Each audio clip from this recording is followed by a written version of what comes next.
Male mortality is greater than female mortality throughout life.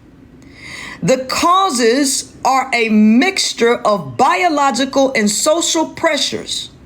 We need to be aware of both in order to promote better development and health for boys and men.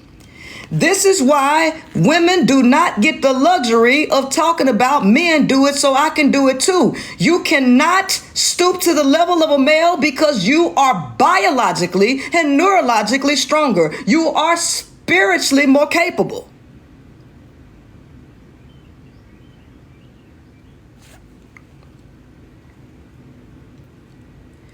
Downhill from conception to birth.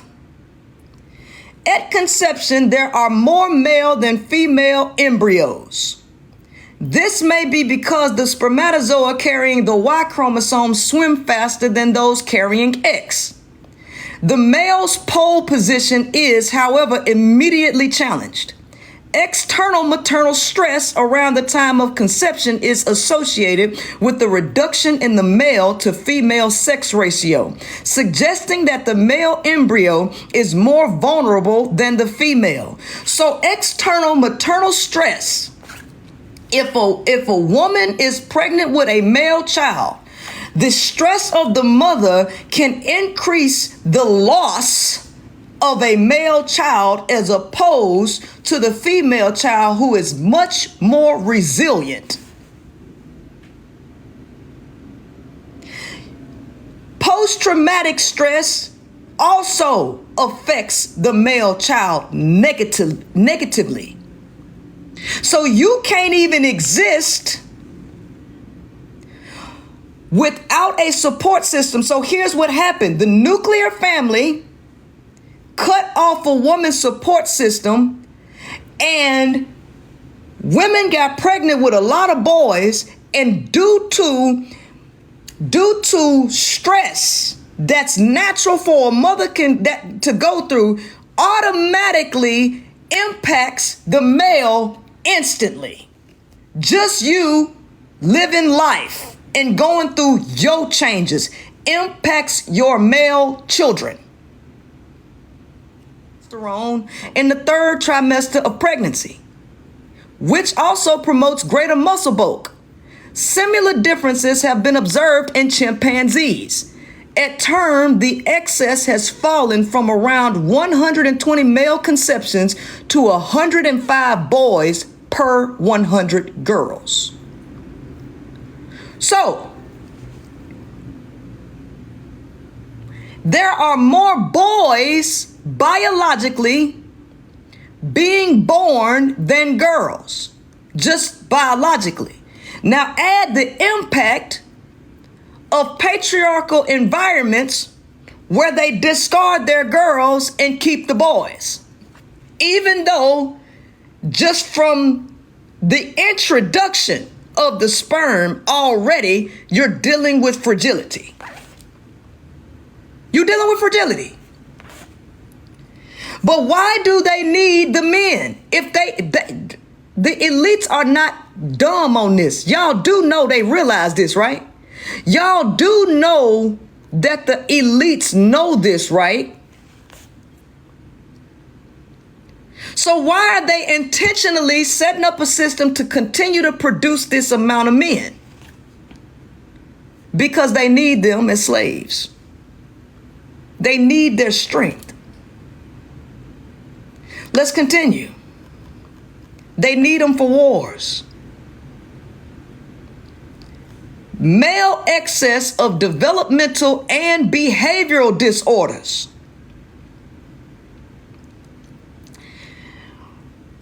But we can't say we amazing and then don't want to take responsibility for being better. We can't want to be like the male. We can't want to stay mentally like him. If you're going to hold the mentality that we are amazing, we're God, we are strong, then you gotta act like it. You don't get the luxury of sitting around and trying to feel sorry for Arisa Tisa. You don't get the luxury of that. You don't get the luxury of trying to make excuses for Sandra Bland.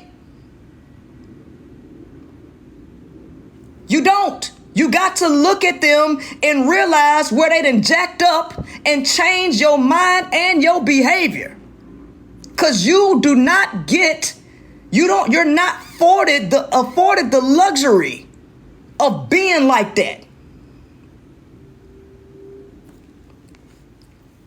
The male can't. Y'all think I'm just saying that. He can't. He's biologically, he has a biological impediment.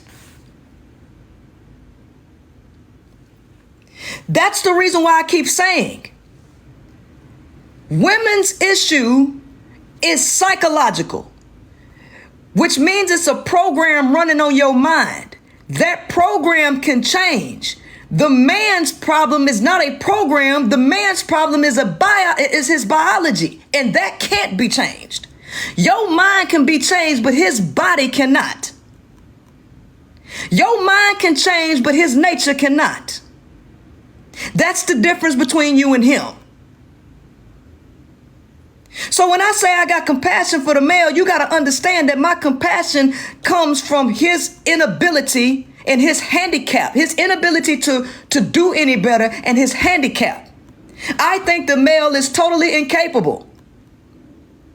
I believe that you are capable, and I don't afford you the same latitude that I afford him, because the difference between me and him, at least I'm trying to help you. I'm spoon feeding you.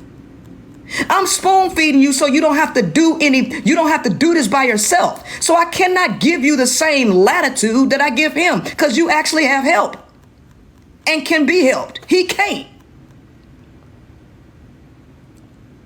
Exceptions to the rule always exist. Why do y'all like to point out one or two people and then be like, well, since this one person did it, everybody can do it?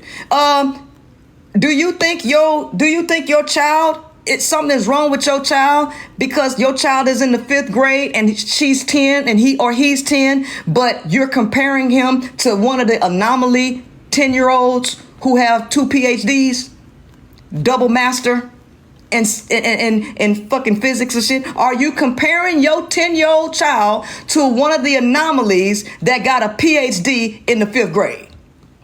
No, you not.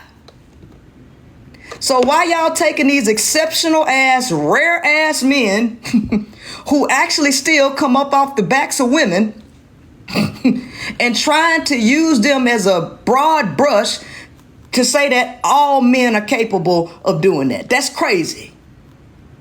That's crazy.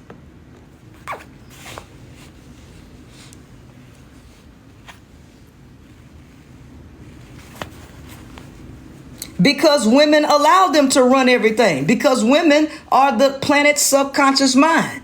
And women want to see, they want men, they want a soft life. They want men to do everything so they don't have to do nothing. Women don't want to do shit.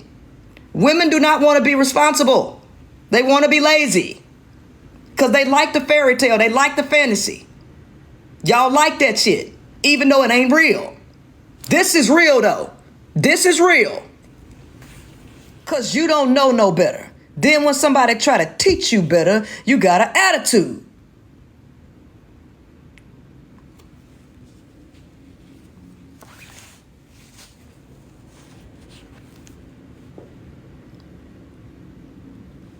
When exposed to the distress of others, young boys are less sympathetic than girls.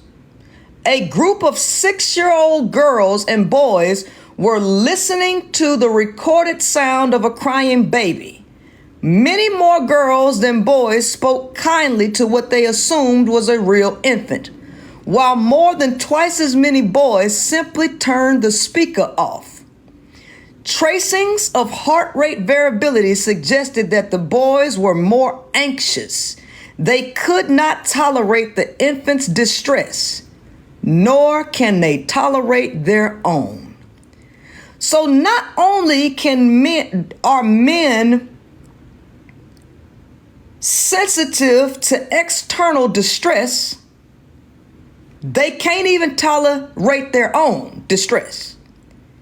And then here come a woman who looking for the man to be a woman, because she looking for a woman in a male frame, Here she come putting external stress and expectation on the male to tolerate her distress and to read her mind. And then you wonder why men keep saying, keep your mouth closed.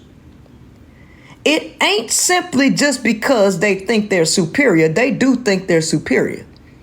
But a lot of this is motivated by their inability to tolerate the distress coming from you.